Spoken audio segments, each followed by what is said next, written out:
Hello, lovely folks. David here.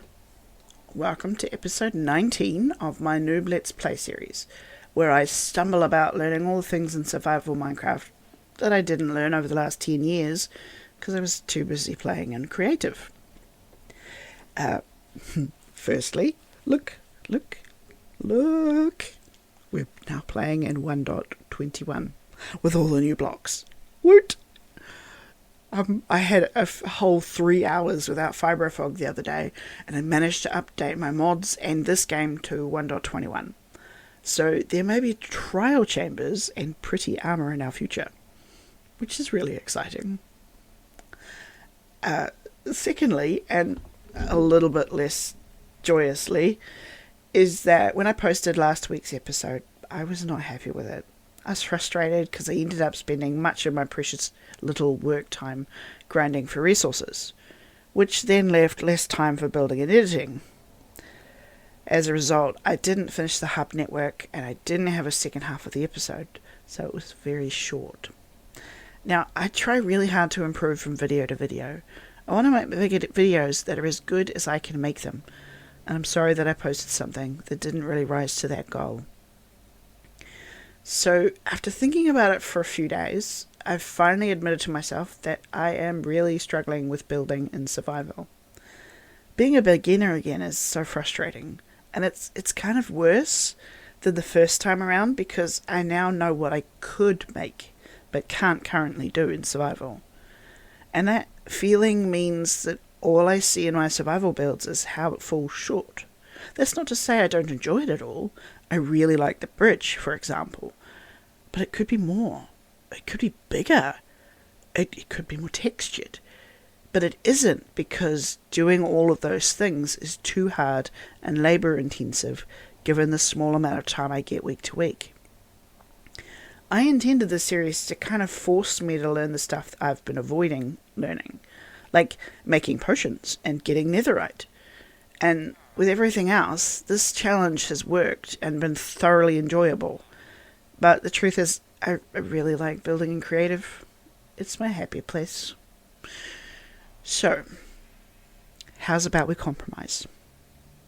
How about we do a mixture of creative and survival modes, keeping the normal gameplay and exploration of survival mode things in survival, but allowing for certain things, mostly building, to be in creative mode.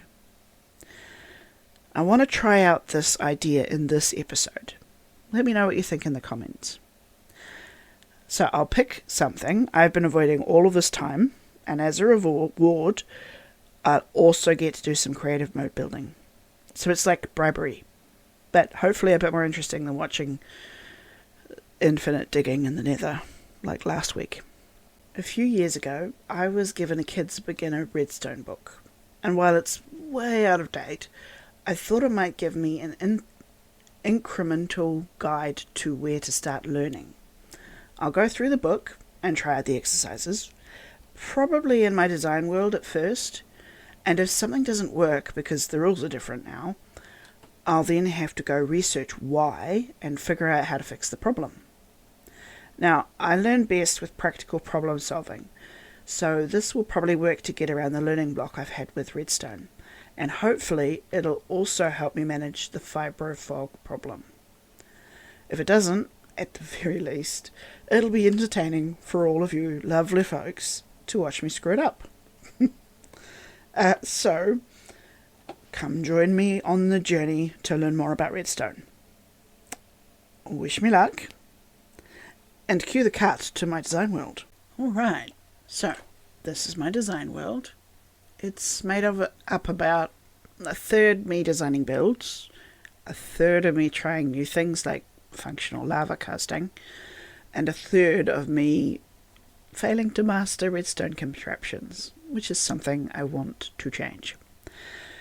In the past, when I've wanted to do something redstone based, the only time I've really succeeded was going step by step through a YouTube tutorial, but I'm never really understanding what I'm doing.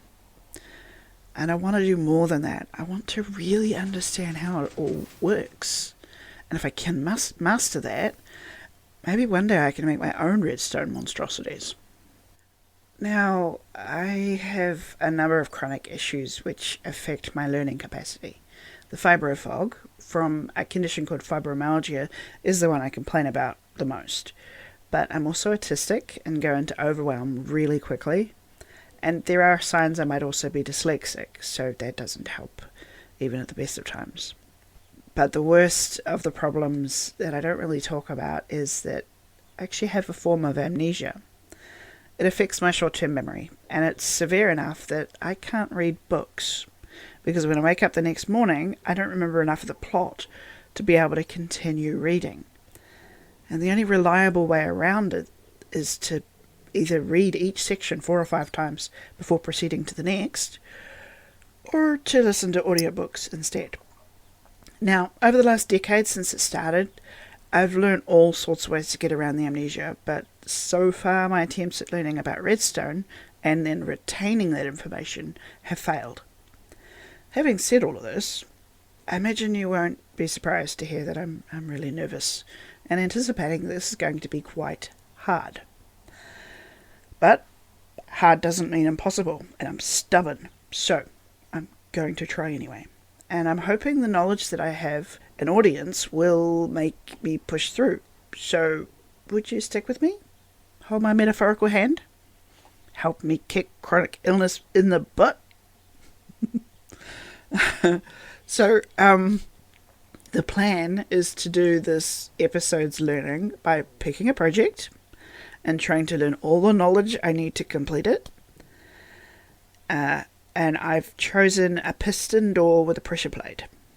I have picked it because I've tried and failed to retain the mechanism multiple times, and because I'm annoyed thoroughly that it's something that folks in the Minecraft YouTube community often refer to as a simple thing that anyone can master, but I bloody well can't.